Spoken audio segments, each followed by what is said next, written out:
Yo, what's up internet? Here we go again. Kali ini kita akan ngebahas alur sebuah film yang berjudul Ondine.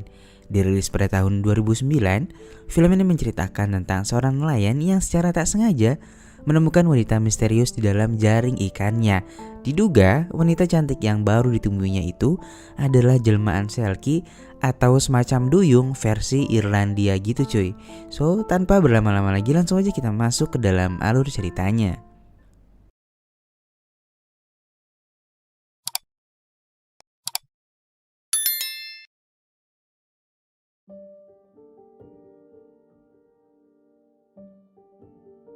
Filmnya dimulai dengan seorang nelayan bernama Syracuse yang biasa dipanggil Sirkus yang sedang melakukan rutinitas menjaring ikan di laut sekitar Irlandia.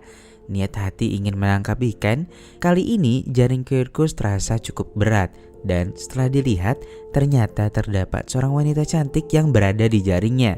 Dengan cepat, Kirkus pun langsung memberikan nafas buatan kepada gadis yang sedang pingsan itu. Dan beruntungnya, gadis itu pun masih bisa terselamatkan.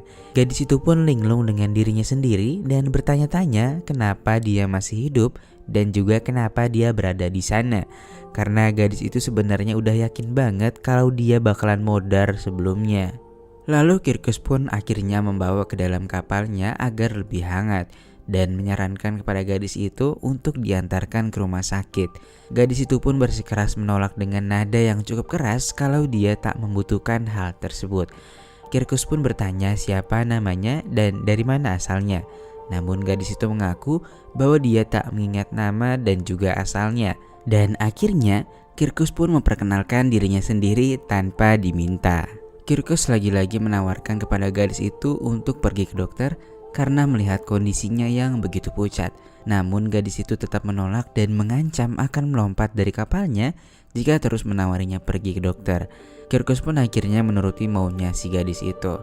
Lalu tak berselang lama, Kirkus membawa gadis itu ke rumah masa kecilnya yang sekarang sudah tak berpenghuni dan membiarkan gadis itu untuk tinggal di sana.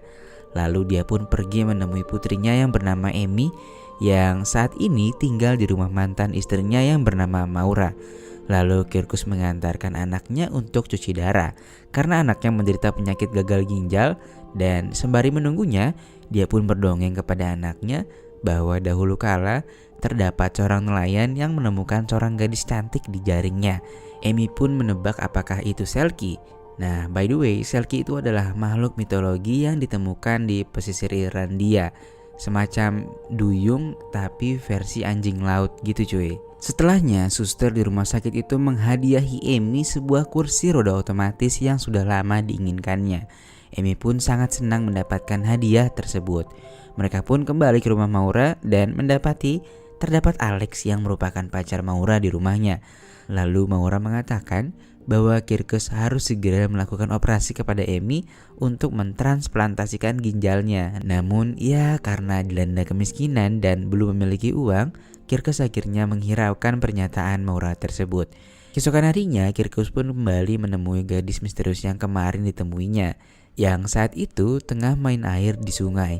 Mereka pun pergi bersama-sama untuk mencari ikan. Lalu gadis itu mengatakan bahwa dia memiliki nama yaitu Ondine, yang berarti gadis yang berasal dari air. Lalu ketika Kirkus sedang menangkap lobster, Ondine tiba-tiba menyanyikan sebuah lagu yang tak disangka-sangka membuat tangkapan lobster Kirkus meningkat secara sangat cepat. Kirkus pun kaget melihat lobster yang begitu banyak di perangkapnya. Ondine lalu membantu Kirkus mengikat capit lobster itu untuk dijual. Kirkus lalu mengajak Ondine untuk menjual lobster di kota. Namun Ondine menolaknya dikarenakan tak mau bertemu dengan orang lain. Singkat cerita, di kota, Kirkus pun mendapatkan banyak uang dari hasil berjualan lobsternya dan dia pun membelikan baju untuk Ondine. Lalu saat kembali ke rumahnya, dia bertemu dengan putrinya dan mengajak Amy balapan dengan kursi roda otomatis miliknya. Lalu sembari balapan, Kirkus kembali menceritakan tentang dongeng nyanyian gadis misterius yang membawa keberuntungan bagi nelayan itu. Lalu ketika akan pulang, Amy secara diam-diam mengikuti mobil ayahnya karena penasaran dengan cerita karangan ayahnya itu.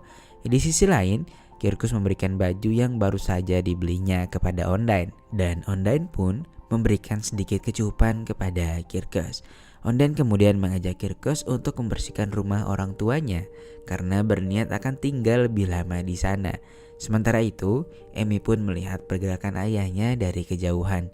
Dia pun semakin tertarik dengan cerita karangan ayahnya itu, lalu pergi ke sebuah perpustakaan dan mencari tahu sejarah kemunculan Selkie di Irlandia. Lalu tak lama kemudian, Kirkus pergi ke sebuah gereja untuk melakukan pengakuan dosa dengan pendeta di gereja itu.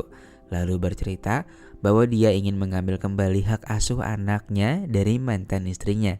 Lalu pendeta itu pun berjanji akan memperkenalkan temannya yang merupakan seorang pengacara.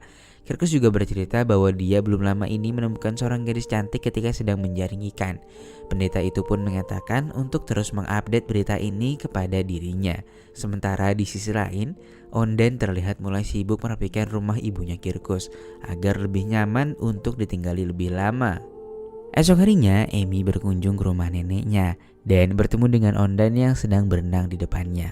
Emi pun bercerita bahwa Onden seperti Selkie yang ada di buku-buku yang baru saja dipelajarinya kemarin. Dan mereka berdua pun lalu saling berkenalan. Emi meyakini jika Onden memiliki mantel anjing laut yang akan menghilang jika akan keluar dari laut dan membuat wujudnya berubah menjadi manusia. Emi juga meyakini bahwa Selkie akan mendapatkan kebahagiaan jika dia tinggal di daratan. Singkat cerita, esok harinya Kirkus pun kembali mengajak Onden untuk mencari ikan bersama-sama. Onden lalu membantu Kirkus untuk mengemudikan kapalnya. Namun tiba-tiba melintas petugas keamanan yang melintasi kapal mereka. Onden pun bersembunyi namun tetap mengemudikan kapalnya dengan menggunakan kakinya. Kirkus yang melihat Onden sedang menggelontorkan kakinya yang mulus merasa terpancing melihatnya, dan Onden pun lalu menyanyikan lagu pemanggil ikan. Dan ya, lagi-lagi nyanyian itu membawa keberuntungan kepada Kirkus. Kirkus pun mendapatkan tangkapan yang sangat banyak hari itu. Dia kebingungan karena bisa mendapatkan salmon hanya dengan jaring sederhana. Lalu petugas keamanan pun datang dan memeriksa kapal Kirkus. Dia juga keheranan melihat Kirkus dapat menangkap salmon dengan menggunakan jaring itu. Lalu saat mereka membuka tempat penyimpanan jaring Kirkus, mereka menemukan Onden yang sedang bersembunyi di sana. Petugas itu pun bertanya kepada Onden bagaimana cara Kirkus mendapatkan salmonnya. Onden pun mengatakan bahwa dia hanya menggunakan jaring biasa. Petugas itu pun akhirnya percaya dan kembali melanjutkan patroli mereka. Dan semenjak kejadian itu, Onden pun akhirnya mau diajak ke kota oleh Kirkus untuk menjual ikan-ikan tangkapan mereka. Dan hal itu membuat gempar masyarakat kalangan nelayan di sana karena melihat hadirnya gadis yang super cantik di kota mereka. Lalu Onden dan Kirkus bertemu dengan Emi dan mereka bertiga lalu pergi ke sebuah toko baju untuk membeli pakaian. Cewek-cewek di sana pun juga sangat mengagumi kecantikan Onden yang sungguh luar biasa. Esok harinya Emi dan Onden berenang bersama di depan rumah neneknya. Lalu secara tak sengaja Onden menginjak sesuatu di kakinya. Dia pun segera mengambilnya dan memperlihatkannya kepada Emi. Emi mengatakan bahwa itu adalah mantel Selkie Onden dan menyarankan untuk mengubur rumput laut itu agar dapat tinggal di daratan selama 7 tahun sesuai buku yang dibacanya tempo hari. Esok harinya, Kirkus, Emi, dan Onden pergi bersama-sama untuk menyaksikan acara tahunan yang biasa diselenggarakan di sana. Lalu tiba-tiba, Emi yang meyakini bahwa Onden adalah Selkie menceburkan dirinya sendiri ke dalam laut. Onden yang melihatnya pun langsung membantu Emi yang tercebur itu, dan dia pun berhasil menyelamatkannya. Mereka pun akhirnya kembali ke rumah setelah kejadian itu. Kirkus lalu mengucapkan terima kasih kepada Onden karena telah menyelamatkan putrinya. Dan mereka pun akhirnya terbawa suasana dan ya, kalian tahulah apa yang selanjutnya terjadi. Esok harinya, Kirkus kembali bercerita kepada pendeta di gerejanya dan mengatakan bahwa dia begitu menyukai Onden dan akan segera menikahinya. Ketika keluar dari gereja, seorang pria misterius menghampirinya dan menanyakan tentang keberadaan Onden. Kirkus pun menjawabnya secara ngasal. Dan pada suatu malam, Kirkus mengantarkan Emi untuk pergi menemui ibunya yang sedang berada di bar dengan pacarnya. Sementara pria misterius itu mendatangi tempat tinggal Onden untuk mencarinya. Beruntungnya, Onden menyadari hal tersebut dan dia pun berhasil bersembunyi dari pria itu. Onden pun akhirnya pergi dari tempat itu. Laki-laki misterius itu terus mencari Ondain sampai ke kota dengan mobilnya. Lalu di pertigaan jalan, mobil pria misterius yang sedang melaju kencang itu menabrak mobil yang dikendarai oleh Alex, Maura, dan terdapat Amy di belakangnya. Alex terlempar dari mobil itu dan meninggal seketika. Kirkus dan Ondain yang mendapatkan kabar pun langsung datang ke tempat itu. Beruntungnya Amy selamat karena menggunakan safety belt. Namun meski selamat, ternyata transplantasi ginjal Amy harus dilakukan sekarang juga. Beruntungnya Alex memiliki kemiripan jaringan dengan Amy sehingga dapat didonorkan kepada Amy. Beberapa hari pasca operasi, Amy pun berangsur mulai membaik. Di sisi lain, Ondain secara tak sengaja bertemu dengan pria misterius itu. Dan si pria misterius itu berkata jika mereka tak seharusnya berada di kota ini, lalu mengajaknya keluar dari sana. Namun Ondain menolaknya dengan tegas. Beberapa hari setelahnya, proses acara penebaran abu Alex pun dilakukan oleh Maura dan keluarganya. Setelahnya, Maura mengatakan bahwa Amy sebaiknya tinggal bersama dengan Kirkus dan merawatnya. Lalu pada esok harinya, Kirkus yang sedang mabuk memaksa membawa Ondain pergi ke sebuah pulau dan meninggalkannya seorang diri di sana karena merasa mereka tak seharusnya bersama-sama dan kembali sesuai kodratnya sebagai Selkie. Ondain yang tak mau sendirian di sana akhirnya memutuskan untuk berenang menyeberangi laut dalam kondisi yang sangat dingin. Esok harinya, ketika Amy sedang menonton televisi, secara tak sengaja dia menonton sebuah konser dengan lagu yang biasa dinyanyikan oleh Ondain. Kirkus yang mendengarnya dari kejauhan secara langsung menyadari hal tersebut dan dia pun akhirnya kembali ke tempat kemarin dia meninggalkan Ondain. Namun sesampainya di sana, Ondain sudah tak berada di sana. Dia pun mencarinya ke pulau terdekat dan beruntungnya dia pun menemukan Ondain di sana. Ondain akhirnya bercerita bahwa sebenarnya dia adalah seorang napi yang tertangkap karena menjadi seorang pengedar dan mengaku bahwa nama aslinya adalah Joanna. Jadi pada suatu hari, Joanna dan suaminya si pria misterius yang bernama Vladik kabur dengan membawa narkoboy di dalamnya. Vladik pun meminta istrinya untuk berenang sejauh mungkin dengan membawa narkoboy itu.